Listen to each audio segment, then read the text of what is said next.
एक बार एक हंस और हंसिनी हरिद्वार के सुरमय वातावरण से भटकते हुए उजड़े वीरान और रेगिस्तान के इलाके में आ गए।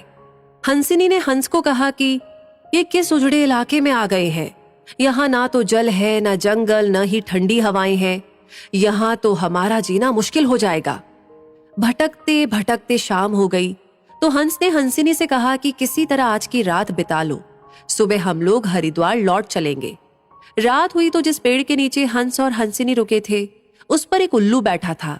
वो जोर से चिल्लाने लगा। हंसिनी ने हंस से कहा, अरे यहाँ तो रात में भी सो नहीं सकते, ये उल्लू चिल्ला रहा है। हंस ने फिर हंसिनी को समझाया कि किसी तरह रात काट लो, मुझे अब समझ में आ गया है कि ये इलाका वीरान क्यों है। ऐसे उल्लू जिस इलाके में रहेंगे वो तो वीरान और उजड़ा ही रहेगा। पेड़ पर बैठा उल्लू दोनों की बातें सुन रहा था। सुबह हुई, उल्लू नीचे आया और उसने कहा कि हंस भाई, मेरी वजह से आपको रात में तकलीफ हुई, मुझे माफ कर दो। हंस ने कहा, कोई बात नहीं भैया, आपका धन्यवाद। ये कहकर जैसे ही हंस अपनी हंसिनी को लेकर के आगे बढ़ा, पीछे से उल्लू चिल्लाया, अरे हंस, मेरी पत्नी को लेकर कहाँ जा रहे हो? हंस चौंका। उसने कहा, आपकी पत्नी? अरे भाई, ये हंसिनी है, मेरी पत्नी है, मेरे साथ आई थी, मेरे साथ जा रही है। उल्लू ने कहा, खामोश रहो, ये मेरी पत्नी है। दोनों के बीच विवाद बढ़ गया।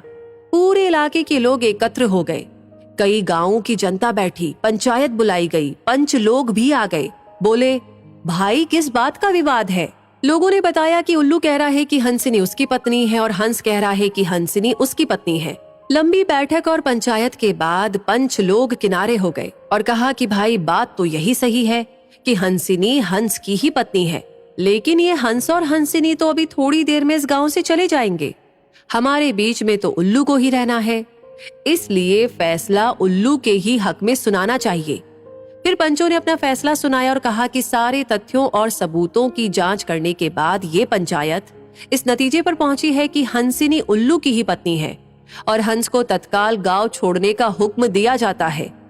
ये सुनते ही हंस हैरान हो गया और रोने, चीखने और चिल्लाने लगा कि पंचायत ने गलत फैसला सुनाया, उल्लू ने मेरी पत्नी ले ली।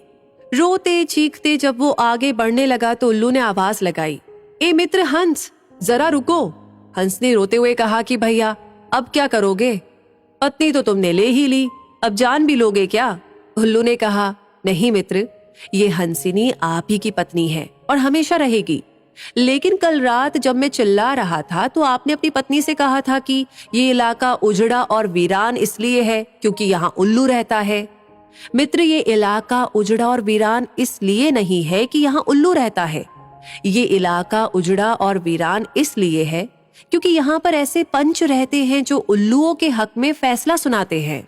शायद 65 साल की आजादी के बाद में भी हमारे देश की इस बुरी दशा का मूल कारण यही है कि हमने उम्मीदवार की योग्यता न देखते हुए हमेशा ये हमारी जाति का है, ये हमारी पार्टी का है, इसके आधार पर अपना फैसला उल्लुओं के ही पक्ष में सुनाया है।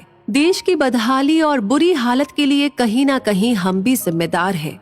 तो दोस्तों, इस कहानी के बारे में सुनकर आपको क्या लगता है कमेंट सेक्शन में लिख करके जरूर बताएं। लाइक ऑलरेडी कर दिया है तो शेयर करना ना भूलें और हमेशा ऐसी कहानियों के लिए, इंस्पायरिंग कहानियों के लिए हमारे पेज को फॉलो करें। मिलेंगे बहुत जल्दी ही, तब तक के लिए आपसे कहूंगी धन्यवाद।